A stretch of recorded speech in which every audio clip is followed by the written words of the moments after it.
Hey everyone, good morning. So I got my crack just now, my big cup of coffee. This is a big one. This is gonna last me a long time, most of the day.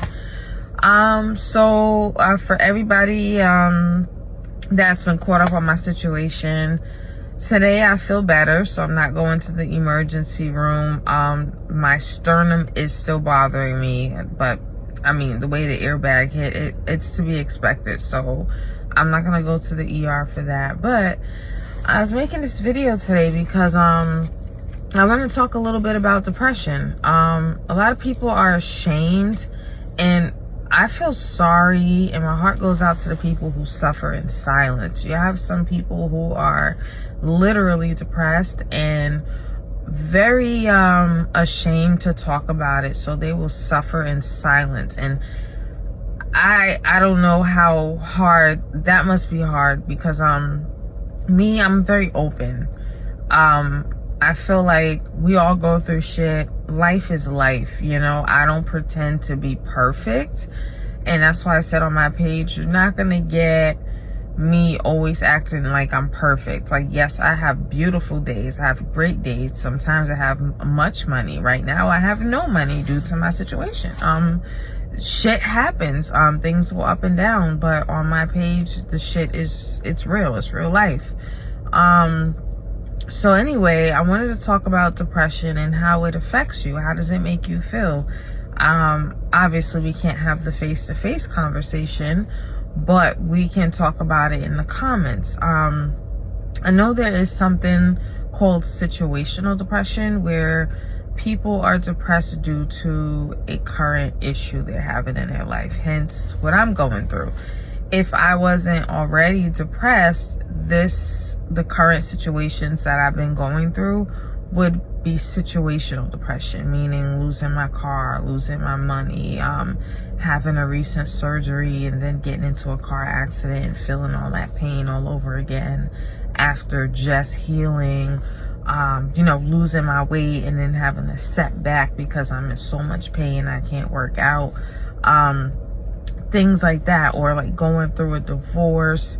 Those things are like situational depression, which means that you weren't depressed before, but the situation that you currently are in is making you feel depressed, you know. But for me, I suffered with depression for a very long time.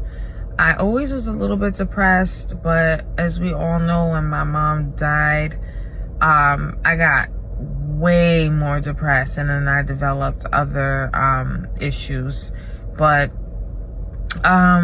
some of the things that I experience when I'm depressed is, for one, I don't like brightness. I like to sit in a dark room, not like very quiet dark room, but like not so much sunlight. I like to close my shades, and I try to watch TV, but most of the time when I'm depressed, I can't really concentrate.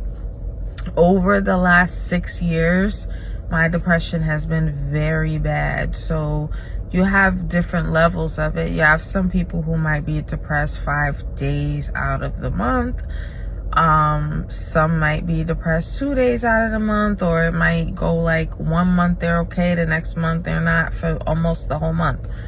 For me, I'm pretty much depressed every day. Sometimes I wake up like that, and that's the worst feeling, when you wake up like that, because then you feel stagnant. It's like you don't want to move. You don't want to get out of bed. You just don't want to do anything. But I have this willpower where I'm like, you got this, you got this. Over the last 6 years, I do miss a lot of work. I'm not gonna lie, a lot of work I miss is due to physical pains that I go through.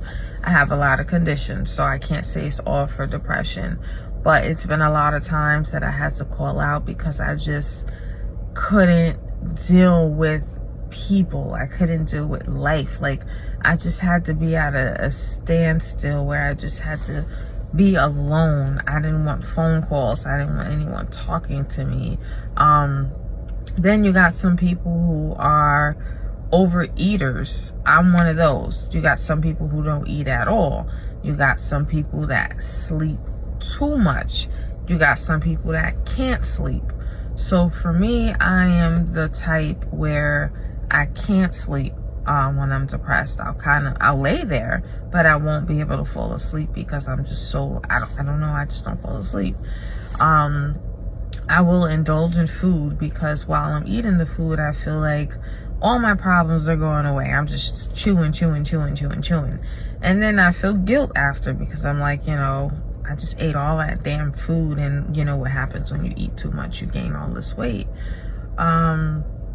Sometimes I get a little snappy, like, because I may not want to be bothered, and then maybe there's someone that continues to nag me or bother me, which is why I don't go to work when I'm depressed, because I just kind of want to get my shift over with, and I'll be like wanting to be left alone. And then you'll have like bosses or people who pretend to be bosses kind of just nagging you, and then it further bothers my depression, and then it starts to trigger my anxiety, and then it spirals and everything gets worse. So what is it like for you guys? Do you take medications? For a long time I was against medications. I remember saying, like, what is medication gonna do to help me feel better when I'm sad, especially when I went into depression due to my mom's death. The doctor got really upset with me because I was like, how is a pill gonna make me feel better when my mom is dead? The pill is not gonna bring my mom back, so how is it gonna work for me? And I guess she got really frustrated because of my attitude, and I did have an attitude. And she was like, what's gonna happen is it's just gonna help you cope better. Like, you still may be sad, but it's just gonna help you cope through the situation better. I had first tried something called mirtazapine or Remeron, if that's how you say it. I should know how to say it because I'm a nurse, but it made me very drowsy. I didn't find it to help, so I wasn't really consistent or compliant with it. I just kind of threw it in the garbage and never got the refill again. But later I noticed that it was getting out of hand. Like, the depression was getting real bad. And I did seek therapy. I spoke to a therapist. I didn't find it very helpful because I felt like I couldn't be honest with them. Like, the first thing they ask you is, oh, do you want to harm yourself and others? No, I've never wanted to harm another person, but have I ever wanted to harm myself? Yes. And I couldn't tell my therapist that because then they'd be locking me up in a room. And I don't like to be trapped, you know. I'm like claustrophobic. I don't want to be trapped in a fucking room and stuck for 72 hours without, you know, family, phone, anything. So basically I seek the therapy with just talking to someone and not being on medication.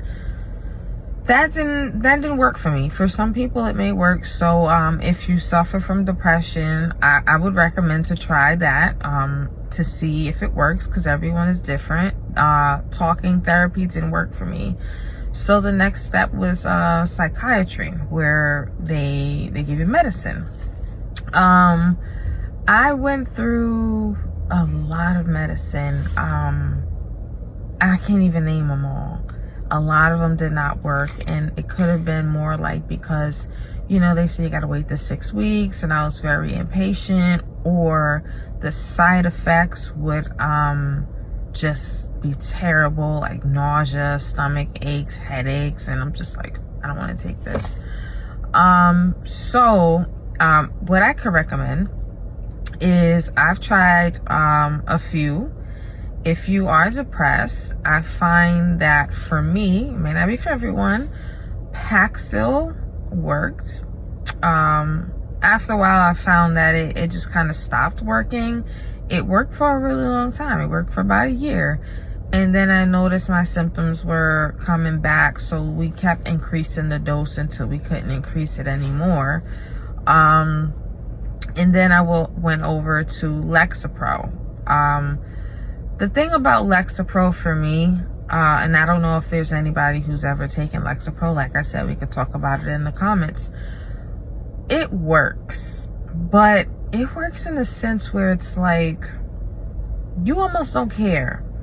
And I mean, like, you're not depressed, but then again, you also don't care. I don't know how to explain that. It's just like you're like something could go down that would normally make you depressed. Like, for instance, you could get fired, and normally that would make you break down and you'd be depressed. But like being on Lexapro, it'll be like, oh, I'm fired, yeah, okay, whatever, fuck it. Like, it gives you that kind of attitude for me. So that's the only thing I don't like about Lexapro. It will help you not feel sad and feel like you can't do anything and drag your feet and feel like you can't take care of your personal hygiene and things like that. But it does give you the I don't give a fuck kind of attitude in a way. That's for me. I don't know about anybody else. But recently, the Lexapro on its own kind of stopped working. It was just more of the I don't give a fuck symptoms that was still there, but the depression was kind of still creeping up. So my doctor was like, there is an option called Vraylar. That shit, don't recommend, because I want to say it works for your mental, but that shit makes you want to move like you can't stop moving.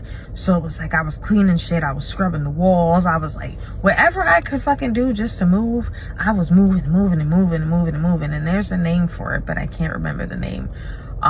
So I told my psychiatrist, I'm like, bro, I can't stay still, I can't take this. So she took me off of that. She said that was a very common symptom, so it wasn't just me. And she's like, well, there's a newer thing out here that you might be able to try, called Trintellix. I must say, Trintellix is great. She started me off on the 10 milligram. Now, the issue with Trintellix is that shit will make you feel like you're in the first trimester of pregnancy, meaning like you will feel extremely nauseous. Has any of you ever tried Trintellix? If you have, let me know your experience.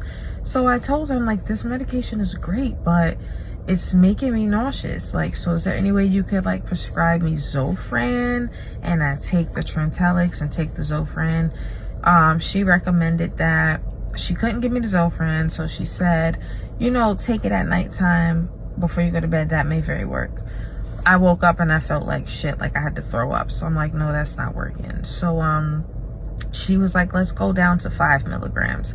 I went down to 5 and I'm good. Like, I can't say I don't get depressed. It's not a magic cure. Like, you're still gonna have episodes. Like, you're gonna have breakthrough episodes, but life is gonna be much better once you find the right medication. And when I say it took me about 4 years before I found what would work for me, so don't give up.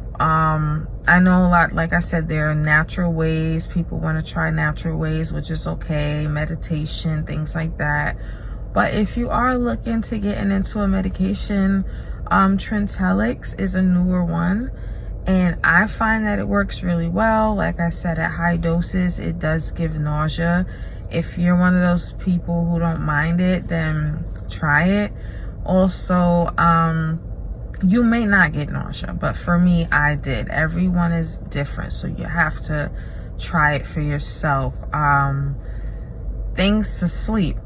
Now, my insomnia is so bad that I tried so many things for sleep, and my insomnia was so bad the shit was waking me up even more. It was like I was having the opposite effect. So just remember, try things, don't give up.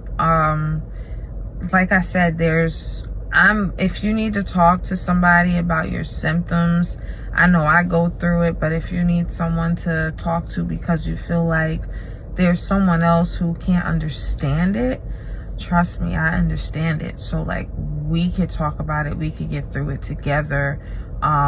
So yeah, in the comments, tell me, like, what did you try? What do you do to feel better?